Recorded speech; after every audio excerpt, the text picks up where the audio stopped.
Larry! Larry, you out here? What are you doing here? I got kicked out of my apartment. Didn't make rent. Come on, you can crash at my place. Thanks. Hey, why didn't you call me? I don't know. I didn't want to bother anybody. Yes, right here. Poverty in Halton is hidden. People don't understand that there's poverty here because they don't see people begging on the streets. But it is here. There are people sleeping in cars, people couch surfing, a lot of people are homeless. We need to find answers for that. It isn't just the people who we regard as traditionally poor.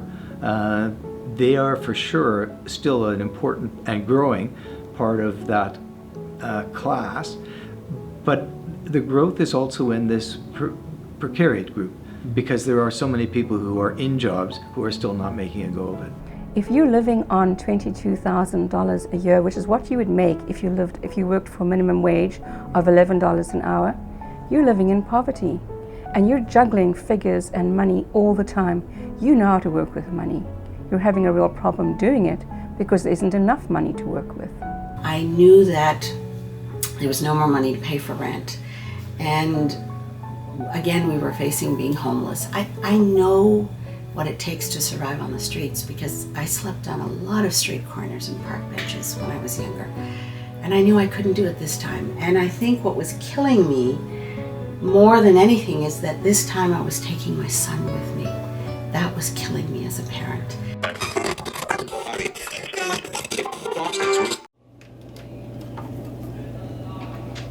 Excuse me, could I get some help? Sure. What can I do for you? I'm very grateful, but these are all carbs, and I need some vegetables for my kids. We do the best we can, ma'am, but we don't always get vegetables. But I'm worried about my kids. Check back Monday. Maybe we have something then. Yes, right here. It's people not having enough food to last the month. It's people not having enough income to pay their bills, so having to choose between paying their rent this month and paying a hydro bill. It's sending their kids to school hungry. And social status is the #1 determinant of health. So to ensure that people have access to a healthy, nutritious diet is very important to well-being and long-term health care. Poverty sort of takes away from your confidence. You live in shame and guilt. And I didn't realize that I could stand up for myself. You know, a lot of it is shifting perceptions, but ultimately getting people to action is a journey. And so we're trying to do that using some business skills. You're dealing with people that are struggling and in poverty. There's never or rarely one thing that's happening. There's rarely one cause or one factor. I remember specifically one man who just started a business, a landscaping business. His wife got breast cancer, and within a couple of weeks he was driving her down to Princess Margaret, having to stay down there. Parking's really expensive. Medication for illness and nausea isn't covered. Even meals downtown are expensive. And his clients weren't patient with him. He lost his business. And so when organizations can come together, they keep their focus on the person that's struggling, and they can come together and each can offer their expertise, their experience, their resources, then we have a better chance of moving people or helping people move out of poverty into a healthier, more sustainable life. Part of our work is we have members with lived experience of poverty who sit at our table to guide us, to inform us, I like to say they keep us honest. You know, they're like the canaries in the coal mine, keeping us focused. But it was a student who needed some support to be able to apply to college. And the student is starting Sheridan in the fall. Mm-hmm.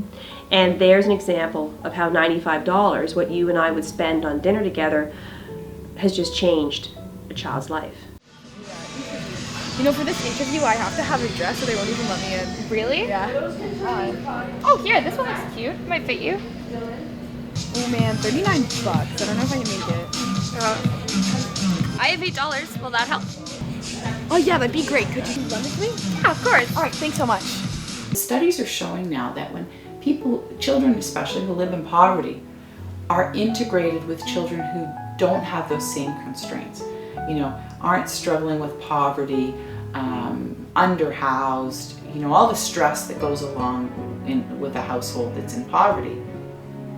The positives in families that are managing better rub off on those kids. You know, you look at the why, this building, and it's one of many things we do. We actually have 44 childcare locations in our community, and we have 5 day camps in our community, and we do probably 25 different community outreach programs, and all of those are inclusive. So if anybody wants to participate in any of them, we make sponsorship available. The Halton Poverty Roundtable really is a group of individuals that have come together and working at a grassroots level trying to eliminate poverty here in Halton. So I think much more of the solution making needs to come now out of the not-for-profit community. Governments tend to jump onto projects that look like they have partners already in, people with skin in the game, and not surprisingly, they want to be attached to a successful venture. A study done in Hamilton at McMaster University, they compared the life expectancy of people living in a well-to-do part of Hamilton and those who are living in a poor part of Hamilton. And there was a 21-year difference in life expectancy. If that were the case, I'd probably be dead. I have a lot of energy left in me, and a lot of things I think I can still do. What a waste if all the people my age were no longer there because they had been wiped out by poverty in the year 2015. I'm scared. Don't worry. This isn't going to be for too long. Daddy's going to bring us some money. He isn't going to. Don't say that. He's going to come through. Oh, Mom.